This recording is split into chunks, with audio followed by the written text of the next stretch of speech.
محترمو رمضان کریم خو نن دیشم ورځ ده او دا نور ورځې مونږ په تاسو باندې الله تعالی تیرې کړې.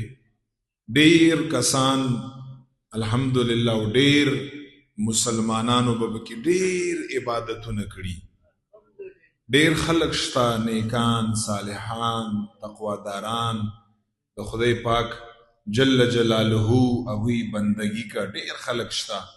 ډېر به خلکو په دې کې ختمونه کړي، ډېر به خلکو پکې خیرات او صدقات کړي، ډېر به خلکو په دې کې استغفار درود پاک هغه به یې ویلی، ډېر به خلکو تهجد کړي، خلک اعتکاف ته ناستي، قیام اللیل د شپې عبادت به ډېرو خلکو کړی، چا به په چا باندې افطاري کړي، چا به خلکو له افطارۍ سامان او پیسې ورکړي، چا به چا له څه شی کړی.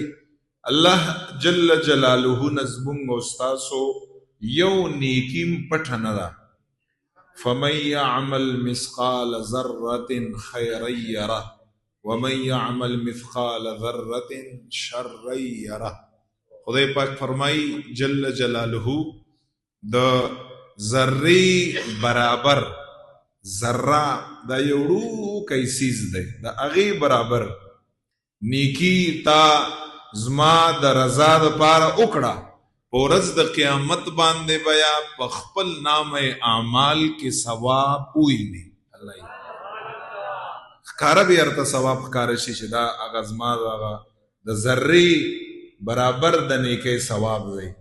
او که د ذرې برابر نافرمانی وشوه نعوذ بالله او انسان توبه ونه باسي، چې انسان استغفار ووایي توبه وباسي، په هغې باندې الله تعالی هر څه انسان ته معاف کوي.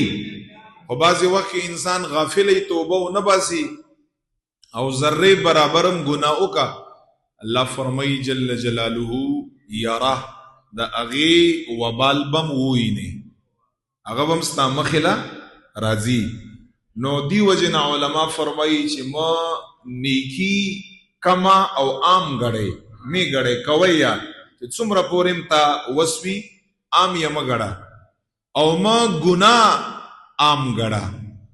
کمه ګناه چې دا ګناه خو مړه عام ده او دا خو ټول خلک کوي، او د دې به داسې خاص گرفت هغه به نه یو شی هم کم مه ګړه. ډېره په معمولي خبره باندې کله الله جل جلاله انسان نه ناراضه شي، او ډېر په معمولی خبره باندې الله جل جلاله انسان ته بخنه او مغفرت کا.